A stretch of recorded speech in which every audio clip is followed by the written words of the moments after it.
eyaba neighbor obutakwatagana kubanga oli wa NUP ono wa FDC nze nsubireyo amateur politics nze ndoza abantu bangi nnyo bajja kulaba Bukoto Central nga model constituency. Okay. Eggulo twabadde tulwanirira ekitebe nga ekitebe kya district nga omukulu tannaba kuvaako onaabaddeko omukulu sekandi twateesa nti ekitebe ekyo kigenda kubeera gundi kigenda kubeera kya Namukaaka ekitebe kya district era nga bagala kijja Masaka bakitekewa ekya Namukaaka era ne bateekayo poliisi dwaliro prisoni biki byonna ebyetaagisa ekitebe okuba nti no kikyuka kati njagala nkulaga abantu bano task force ekirwanirira Andrew Senyonga WNRM Migadde Paul yali LC3 WNRM Kakande John WNRM Kabito James wa NUP Kabuye speaker w'ekyesiiga wa NUP Master Fred sinaga kumanya independent oba NRM oba DP netago okwetegereza okigala kyentegeeza so bano bebantu ababadde oli the task force ba commissioner we babadde bajja okulambula ebifo byombi we bakyagala enkuke ne we bakyagala ekyambazi fenna ensonga yabadde ki emu tituwagala kitebe oli mubaka wa NUP oba oli LC3 wa NUP oba oli waki ensonga ziri kimu now abatuuliriza njagala bategeere abatulaba nti ensonga z'obulamu mu kitundu kyo okigala kyentegeeza owa NRM eddwaliro lyagendamu nowa DPza mwagenda nowa NUP mwagenda so bwe mutuuka okubanja eddwaliro oba nga mubanja obuweereza munoonye omuntu anaasobola okuleeta obuweereza obwo eri abantu kyekikulu of course waliwo ensonga ziffe zetukalambirako ez'essimba emyaka 4 eza President Museveni yabaddeko giyitiridde ekyo era mulonde omuntu anaamanya nti ndina emyaka asobola okitegeera emyaka 4 mingi kikwetagisa 10 bisanja bibiri ebisanja bibiri naye ebisigadde bikwatagana n'obulamu service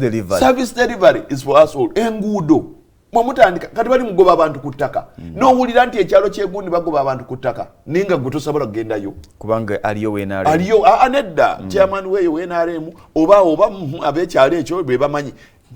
lwe bagenda okukola olukiiko lw'ekyalo abantu b'emulema nga babagoba oba ab'ekyatokoolo oba ab'ekabanda kikujjako kigwe n'obeerawo ekyambazi n'obeerawo ebukunda ogenda okubeera mu lukiiko olwo n'oteekawo embeera okuba nti no banno kubanga be bamala bo basenvula bajja wuwo sajja agamba banne nti mwe mubaloope mukole olugamu nammwe bajja balya ekijjukira gwe keera ku makyoga nti onaakola bwati nawe gwaddako kuba nakino bwe kiri so n'abantu baffe tulina obateekamu nti ensonga zonna zetulwanirira ebeera ebbeeyi ya mwanyi kati ekutta akati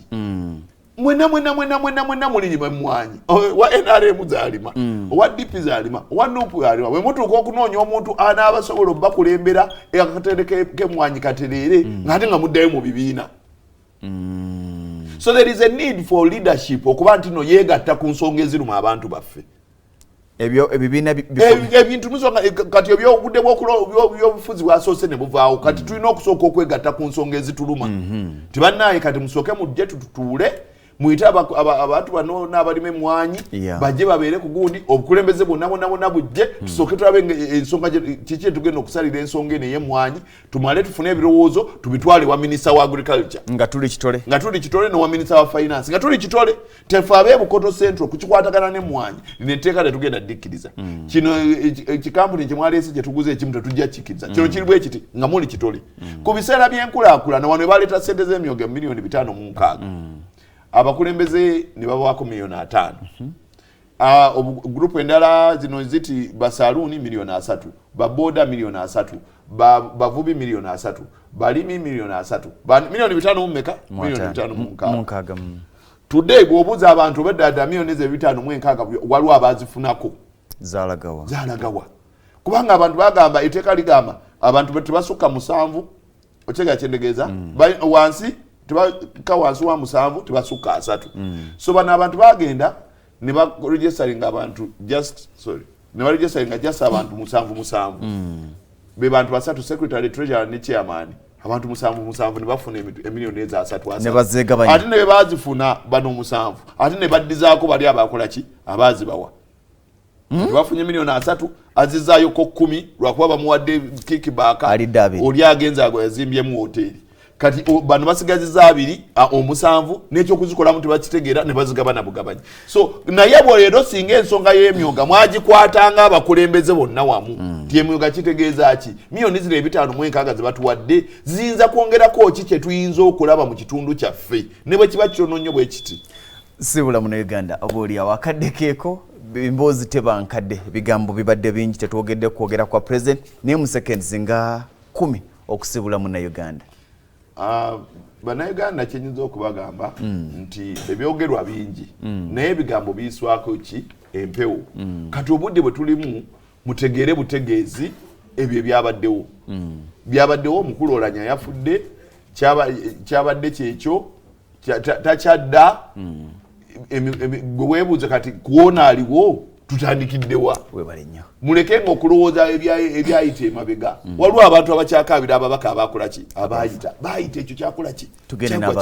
tutandika noona aliwo kubanga naye mukukulembeze ate ayagala okukolera tugende mu maaso mukulu Oulanyah mu nsonyi okumuziika amangu naye bwe budde yagenze kati tumuteekeyo tumale tudde ku kirala ekigenda mu maaso eggwanga bwetyo ne wabeera taata ne wabeera maama kasaayitawo tandika okulowooza kati maama ng'agenze taata agenze kiki ekikola ki ekiddako webale nnyo webale ddala Engineer Richard Ssebamala omubaka wa Bukoto Central Parliament y'eggwanga maturity mu leadership mu politics wa Uganda asuubira okuba nga yeetaagisa nnyo ebyobufuzi bibeeko webikoma ebibiina by'obufuzi waliwo kye bayita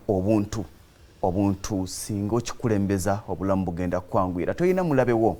politics akwawula oba oliawo ate nkya yagenda obbagattanga gwe wavuma tokyasobola musinkana naye nga yalina okutwala mu ddwaliro yalina okujja mu kkomera nze Ssentongo Frederick Lugonvu awangaale